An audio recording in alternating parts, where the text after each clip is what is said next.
5 నెలలకు TIFFA scan అని చేస్తాం కదా, ఆ స్కాన్ రిపోర్ట్లో పాప బాబా అని చూసి చెప్పగలరా మేడం? దాంట్లో ఇచ్చారు కదా ఫిటల్ హార్ట్ ఇంత ఉంది, అదైతే పాపన, ఫిటల్ హార్ట్ తక్కువ ఉంటే బాబా, ఈ విషయాలు చూసి చెప్పండి, దాంట్లో పిక్చర్లలో ఉంటే చెప్పండి అని చాలామంది పేషెంట్స్, ఆల్మోస్ట్ ఆల్ పేషెంట్స్ నన్ను అడుగుతారు. ఈవెన్ మేము చేసే స్కాన్లలో కూడా పాప బాబా చూసి చెప్పండి అని అడుగుతారు. సో మనకి పీసీపీఎన్డిటీ యాక్ట్ అంటే ఈ పీసీపీఎన్డిటీ ఇండియన్ యాక్ట్ ప్రకారము, prohibition of sex selection act ప్రకారము డాక్టర్ ఎవరైనా కానీ జెండర్ రెగ్యులేషన్ చేయడానికి వీల్లేదు. పాప అనా లేకపోతే బాబు అని మనం చెప్పడానికి వీల్లేదు. ఇలా ఒకవేళ ఎవరైనా చెప్పినట్టయితే, లేకపోతే అడిగినట్టయితే, మీడియేటర్ ఎవరైతే చెప్పడానికి తీసుకొచ్చి డాక్టర్ దగ్గర చెప్పిస్తానని తీసుకొచ్చిన వారు, వీళ్ళందరూ కూడా శిక్షకి అర్హులు అన్నట్టు.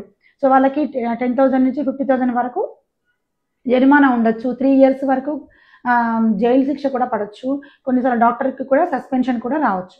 సో ఇంత సీరియస్గా ఎందుకుంది ఈ యాక్ట్, ఎందుకుందంటే మన ఇండియాలో ఫీమేల్ ఫీటిసైడ్ అంటే చాలామంది ముందే 5 నెలలకు ముందే పాప బాబా తెలుసుకొని అబార్షన్ చేసుకోవడము వద్దనుకొని ఇలాంటివి ఎక్కువవుతున్నాయి. సో దాని ద్వారా మనకి పిల్లలు పాపలు బాబుల రేషియో అనేది తేడా వచ్చేస్తుంది.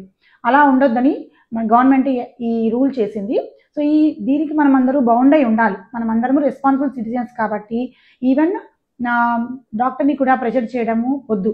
ఇంకా ఈ 7 months మేము అబార్షన్ చేసుకోము కదా, అప్పుడు చెప్పొచ్చు కదా అని అంటారు చాలామంది. ఎందుకంటే ముహూర్తాలు పెట్టుకుంటాము, పాప అయితే ఒక ముహూర్తం, బాబు అయితే ఒక ముహూర్తం పెట్టుకుంటాము, మాకు కొద్దిగా చెప్పండి అని ప్రెషర్ వస్తుంది. కానీ ఇది యూనివర్సల్గా ఫ్రమ్ 2 months నుంచి మాకు ఒక ఫామ్ ఫిలప్ చేసి గవర్నమెంట్కి పంపాల్సి ఉంటుంది అన్నట్టు. మేము ఎలాంటి జెండర్ రెగ్యులేషన్ చేయట్లేదు, స్కాన్ తీసిన ప్రతిసారి ఈ ఫామ్ మేము ఫిలప్ చేసి గవర్నమెంట్కి అప్డేట్ చేస్తాము. సో దీని ద్వారా మనం చేస్తాం కాబట్టి మేము లీగల్గా మేము బౌండ్ అన్నట్టు. సో మేము 2 నెలల ప్రెగ్నెన్సీ స్టార్టింగ్ నుంచి 9 నెలల వరకు పాప బాబా చెప్పడానికి ఎలాంటి వీలు లేదు. లీగల్గా వీఆర్ నాట్ ఎలిజిబుల్. సో అలా చెప్పొద్దు. కాబట్టి మీరు పేషెంట్స్ కూడా ఈ విషయము, మదర్స్ ఈ విషయం అర్థం చేసుకొని డాక్టర్ని కూడా ప్రెషర్ చేయకుండా ఉండండి. అట్లా అయితే మనం పేషెంట్ డాక్టర్ రిలేషన్షిప్ బాగుంటుంది.